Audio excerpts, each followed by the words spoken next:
সিলেটে লেখে সাথে সাথে প্রদর্শনী করে লেখাচ্ছে।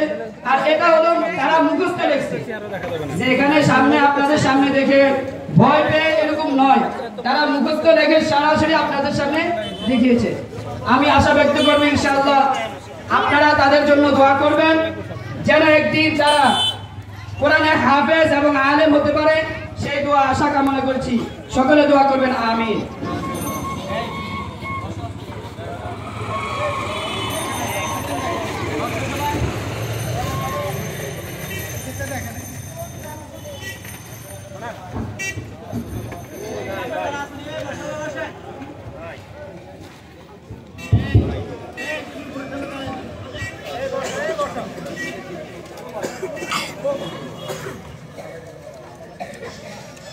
আলহামদুলিল্লাহ,